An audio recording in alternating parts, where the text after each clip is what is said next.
Olá! Hoje vamos falar um pouquinho sobre a incontinência urinária. Neste mês de março, a Sociedade Brasileira de Urologia dedica uma atenção especial para esses pacientes. A incontinência urinária é a incapacidade que o paciente tem de controlar a micção. Então, deu vontade de urinar, ele não consegue segurar o xixi. A incontinência urinária ela pode afetar tanto homens quanto mulheres, crianças, adultos e até idosos, né? Então não tem uma faixa etária específica, ela pode afetar todas essas pessoas, né? Então, para a maior parte das pessoas é difícil você imaginar a condição de uma pessoa com incontinência. Para a maioria das pessoas, você sente vontade de ir no banheiro fazer xixi, você vai até o banheiro e esvazia a bexiga. Para o paciente que tem incontinência urinária, não funciona dessa maneira. Então ele acaba perdendo a urina independente do lugar onde ele esteja. Essa perda ela é involuntária. E isso acaba gerando certo constrangimento, né? Porque além dele molhar ali a roupa, esse paciente ele acaba ficando com cheiro da urina. Então isso acaba prejudicando o convívio social desse paciente, né? Isso acaba gerando até alguns transtornos psicológicos para esse paciente. Tem paciente que não sai de casa, tem paciente que não vai à praia, tem paciente que não vai a festas por conta desse problema.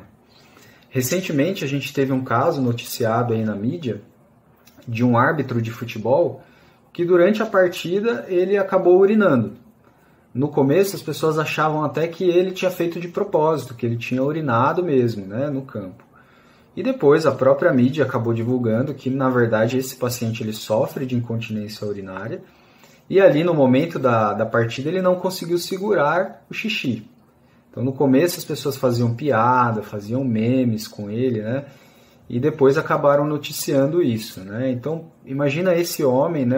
A cabeça desse homem como que não ficou, né? É uma situação muito desconcertante, muito desagradável de se conviver.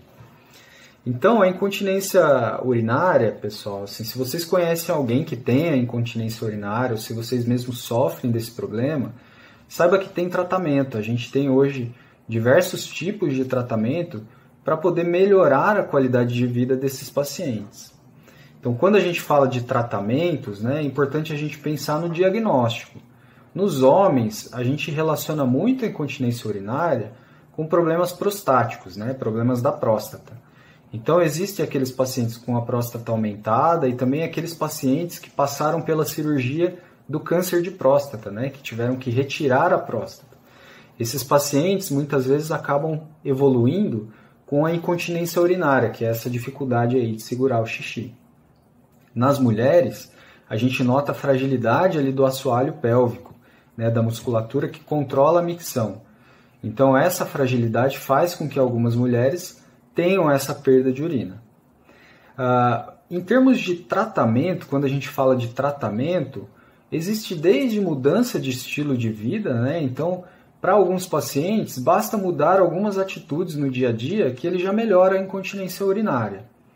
Para outros não, para outros eles precisam de algo a mais. Esse algo a mais pode ser a fisioterapia, né? Existe a fisioterapia voltada para o paciente com incontinência urinária, né? Existe o fortalecimento da musculatura do assoalho pélvico, existe o biofeedback e outras técnicas que a gente pode lançar mão.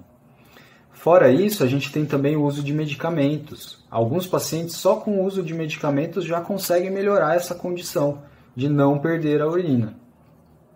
Por fim, a gente tem a opção do tratamento cirúrgico. Para alguns pacientes, quando a gente faz o diagnóstico, identifica o problema, resta a opção da cirurgia. E a cirurgia, ela pode variar dependendo do problema. Existe uma técnica que é o sling, né, que é uma espécie de uma tela que a gente coloca ali na região uretral. A gente vai colocar uma figurinha para vocês poderem observar. Essa tela, ela faz às vezes da musculatura que acabou ficando fragilizada, né?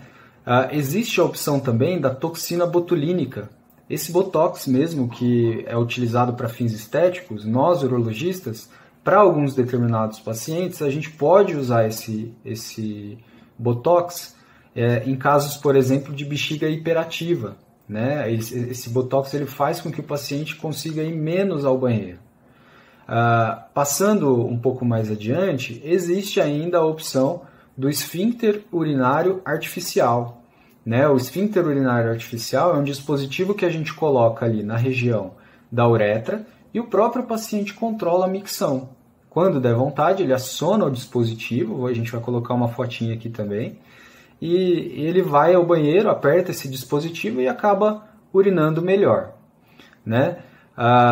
Existe também a neuromodulação sacral, é um aparelho que a gente coloca na coluna lombosacra e ele acaba controlando ali a micção, controla a contratilidade da bexiga, né? Então vocês veem que são diversos procedimentos que a gente pode lançar mão, pode fazer uso, para o paciente melhorar e não ficar nessa condição de perder a urina. Então se vocês conhecem alguém ou se vocês mesmos sofrem, procurem o seu urologista, digam a ele que sofrem do problema, esse é o primeiro passo, e aí ele vai explicar para vocês as opções que vocês têm, né? Qualquer dúvida que vocês tenham aqui também, vocês podem mandar aqui mesmo no nosso Instagram ou mesmo lá entre em contato com a gente pelo nosso telefone. A gente vai tentar ajudar da melhor maneira possível para que vocês tenham um tratamento, né, e saia dessa condição. Tudo bem, pessoal? Acho que foi isso por hoje. Um abraço.